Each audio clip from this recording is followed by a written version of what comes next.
നമ്മൾ മറ്റൊരു വാർത്തയിലേക്ക് കടക്കുകയാണ്. അമ്മയിലെ തർക്കങ്ങൾ വലിയ വിവാദങ്ങളാണ്. സിനിമാ താരങ്ങളുടെ സംഘടനയായ അമ്മയിലുണ്ടാകുന്ന വിവാദങ്ങൾ വലിയ തരത്തിലുള്ള തർക്കങ്ങളിലേക്ക് പോവുകയാണ്. അൻസിബ ഹസന്റെ പരാതിയുടെ അടിസ്ഥാനത്തിൽ ഇപ്പോൾ നടി ലക്ഷ്മി പ്രിയ ഇപ്പോൾ മൊഴി നൽകുന്നതിന് വേണ്ടി ഹാജരായിരിക്കുകയാണ്.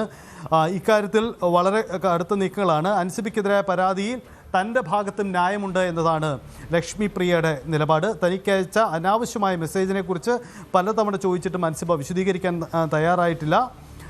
ഇതടക്കമുള്ള നിലപാടുകളാണ് മൊഴി നൽകുന്നതിന് മുമ്പ് ഇക്കാര്യത്തിൽ ലക്ഷ്മി പ്രിയ വ്യക്തമാക്കിയത്. ലക്ഷ്മി പ്രിയയുടെ വാക്കുകളിലേക്ക്. നമ്മളുടെ അടുത്തുള്ള തെളിവുകളും കാര്യങ്ങളൊക്കെ നമ്മൾ കൊടുക്കും. ഇപ്പം ഇവർ പല രീതിയിലും തെളിവുകൾ ശേഖരിച്ചിട്ടുണ്ടായിരുന്നു. ഇങ്ങനൊരു കംപ്ലൈൻറ്റിന് പോകുന്നതിന് മുമ്പ് അവിടെ CCTV വിഷ്വൽസ് അവൈലബിൾ ആണോ, ഇങ്ങനെയുള്ള കുറേ കാര്യങ്ങളൊക്കെ അന്വേഷിച്ചിട്ടാണ്. ഇതൊരു പ്ലാൻഡ് മൂവ്മെൻ്റ് ആണല്ലോ. അപ്പം അങ്ങനെ കേസ് കൊടുത്തത്. അപ്പം നമ്മളുടെ അടുത്ത് വ്യക്തമായിട്ട് അവിടെ എത്ര സമയം സ്പെൻഡ് ചെയ്തിട്ടുണ്ട് എന്നും എല്ലാമുള്ള ഡിജിറ്റൽ അവിടെ എന്ത് നടന്നു എന്നുള്ളതിൻ്റെ ഡിജിറ്റൽ എവിഡൻസ് എൻ്റെ അടുത്തുണ്ട്. അത് ഞാൻ ഇന്ന് കൈമാറും. എൻ്റെ ഫോണിലേക്ക് അൺനെസസറി ആയിട്ട് അയക്കുന്ന ഒരു മെസ്സേജിനെ എങ്ങനെ കൈകാര്യം ചെയ്യണം എന്നുള്ളത് ഞാനല്ലേ തീരുമാനിക്കുന്നത്. അത് പരാതി കൊടുക്കേണ്ടതുണ്ടായിരുന്നോ ഇല്ലയോ എന്നുള്ളത് എൻ്റെ ഹസ്ബൻഡ് പ്രശ്നമാക്കിയത് വിട്ടേക്കോ. എൻ്റെ ഫോണിലേക്ക് അങ്ങനെ അയക്കുമ്പോൾ തീർച്ചയായിട്ടും എനിക്ക് പറയാമല്ലോ, എനിക്ക് നിയമപരമായിട്ട് പോകണമെങ്കിൽ എനിക്ക് അങ്ങനെ പോകാനുള്ളൊരു അവകാശമില്ലേ. പിന്നെ 3 മണിക്കൂർ സ്റ്റേഷനിൽ ഇരുത്തിയിട്ടുണ്ടോ ഇല്ലയോ എന്നൊക്കെ പോലീസ് അതോറിറ്റിയാണ് സ്ഥിരീകരിക്കേണ്ടത്. പക്ഷേ എൻ്റെ ഓർമ്മയിൽ 1 മണിക്കൂർ 17 മിനിറ്റും 20 സെക്കൻഡും മാത്രമാണ് ഞങ്ങൾ അവിടെ ഇരുന്നത്. ഇത്ര കൃത്യമായിട്ട് ഞാൻ ആ ടൈം ഡ്യൂറേഷൻ പറയണമെങ്കിൽ എൻ്റെ കയ്യിൽ അതിന് സോളിഡ് ആയിട്ടുള്ള എവിഡൻസ് ഉണ്ട് എന്ന് കരുതിക്കോളൂ.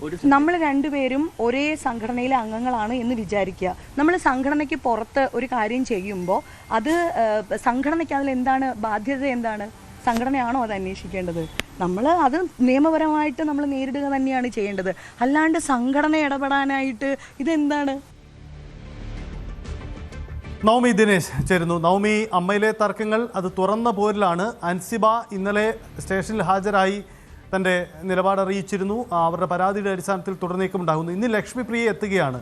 അപ്പോൾ അമ്മയ്ക്കകത്ത് ആഭ്യന്തര പരിഹാരം ഉണ്ടാകുന്നതിന് മുമ്പ് തന്നെ ഈ തർക്കങ്ങളൊക്കെ കോടതിയിലേക്ക് നീങ്ങുന്നു, അല്ലെങ്കിൽ നിയമ സംവിധാനങ്ങളിലേക്ക് നീങ്ങുന്നു എന്നതാണ് സാഹചര്യം. എന്താണ് ലക്ഷ്മി പ്രിയയുടെ നിലപാട്?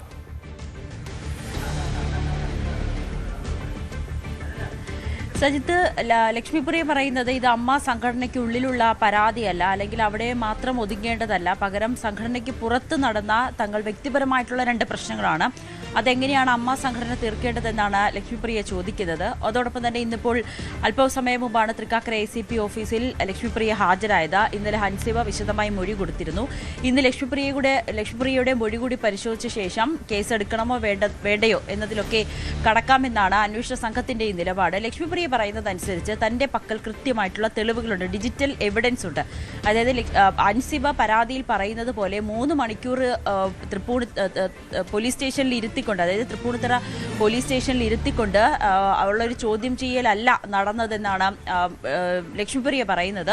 അത് ഈ വനിതാ SI ആയിട്ടുള്ള രേഷ്മയ്ക്കെതിരെയും ലക്ഷ്മിപ്രിയക്കെതിരെയുമാണ് അൻസിബ പരാതി നൽകിയിരിക്കുന്നത്. ആ പരാതി വ്യാജമാണെന്ന് ഉറപ്പിച്ച് പറയുകയാണ് ലക്ഷ്മിപ്രിയ. അന്ന് അൻസിബയുമായി പോലീസിന്റെ സാന്നിധ്യത്തിൽ ഇരുന്ന് സംസാരിച്ചത് 1 മണിക്കൂർ 17 മിനിറ്റ് 20 സെക്കൻഡാണ്. അതിൻ്റെതായിട്ടുള്ള കൃത്യമായിട്ടുള്ള തെളിവുകൾ തൻ്റെ പക്കലുണ്ട്. അതിന്ന് അന്വേഷണ സംഘത്തിന് മുന്നിൽ ഹാജരാക്കും. തനിക്ക് പറയാനുള്ളതെല്ലാം പറയും എന്നുകൂടിയാണ് ലക്ഷ്മിപ്രിയ പറഞ്ഞു വെക്കുന്നത്. എന്തായാലും ഈ ഒരു പോലീസ് നിലവിൽ കേസെടുത്തിട്ടില്ല. ഇന്നലെ അൻസിബയെ വിശദമായി കേട്ടു. അതോടൊപ്പം തന്നെ പോലീസ് വനിതാ SI രേഷ്മയെ കേൾക്കും. ഇന്നിപ്പോൾ ലക്ഷ്മിപ്രിയയെ കേട്ടിട്ടുണ്ട്. ലക്ഷ്മിപ്രിയ പറയുന്നത് തൻ്റെ പക്കലുള്ള തെളിവുകൾ അത് ഹാജരാക്കും. താൻ ഏത് രീതിയിലേക്ക്, അതായത് തൻ്റെ ഭാഗത്ത് ശരിയാണെന്ന് ഉറച്ച ആത്മവിശ്വാസം തനിക്കുണ്ട്. അതുകൊണ്ട് ഈ കേസിൽ ഏതറ്റം വരെയും പോകുമെന്ന് കൂടി ലക്ഷ്മിപ്രിയ പറഞ്ഞു വെക്കുന്നുണ്ട്. ഒപ്പം സംഘടനയ്ക്കുള്ളിൽ തീർക്കേണ്ട പ്രശ്നമല്ല, അതിന് പുറത്തുള്ളതാണ്. കാരണം ഇത് വ്യക്തിപരമായിട്ടുള്ളതാണ്.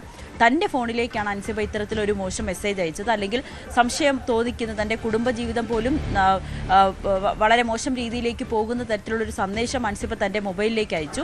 അതിൻ്റെ വിശദീകരണം ചോദിക്കാൻ പലതവണ താനും തൻ്റെ ഭർത്താവും അൻസിബയുമായി ബന്ധപ്പെട്ടെങ്കിൽ പോലും അൻസിബ അതിലൊരു കൃത്യമായിട്ടുള്ള ഉത്തരം തന്നിരുന്നില്ല. പിന്നീടാണ് തനിക്ക് നിയമപരമായി മുന്നോട്ട് പോകേണ്ടി വന്നത്.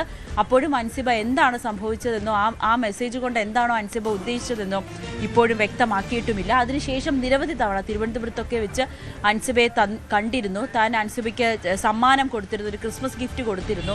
പക്ഷേ അപ്പോഴൊന്നും ഹൻസിബയ്ക്ക് തന്നോട് പ്രശ്നമുണ്ടായതായി തോന്നിയിരുന്നില്ല. പിന്നെ എന്തുകൊണ്ടാണ് ഇങ്ങനെ ഒരു മെസ്സേജും തന്നെ ഇത്തരത്തിലൊരു വിദ്വേഷപൂർണ്ണം നോക്കുന്നതെന്ന് അറിയില്ല എന്നുകൂടിയാണ് ലക്ഷ്മി പ്രിയ പറഞ്ഞു വെക്കുന്നത്. സജിത്ത് എന്തായാലും മൊഴി രേഖപ്പെടുത്തിക്കൊണ്ടിരിക്കുകയാണ്. ലക്ഷ്മി പ്രിയയുടെ മൊഴി പരിശോധിച്ച ശേഷമായിരിക്കും അന്വേഷണ സംഘം കേസുമായി മുന്നോട്ട് പോകണമോ FIR രജിസ്റ്റർ ചെയ്യണമോ എന്നതിലൊക്കെ ഒരു കൃത്യമായിട്ടുള്ള ഉത്തരം കണ്ടെത്തുകയുള്ളൂ. യെസ്, അമ്മയിലെ താരങ്ങൾ തമ്മിലുള്ള തർക്കമാണ്, സിനിമാ താരങ്ങളുടെ തർക്കമാണ് ഇങ്ങനെ തുറന്ന പോരിലേക്ക് വരുന്നത്. മറ്റൊരു പരാതിയുണ്ട്, അത് ആഭ്യന്തരമായി പരിഹരിക്കപ്പെടുമോ എന്നത് കണ്ടറിയേണ്ടതുണ്ട്. എന്തായാലും ഇക്കാര്യത്തിൽ ലക്ഷ്മി പ്രിയ ഇപ്പോൾ പോലീസ് ഹാജരായി മൊഴി നൽകുകയാണ്.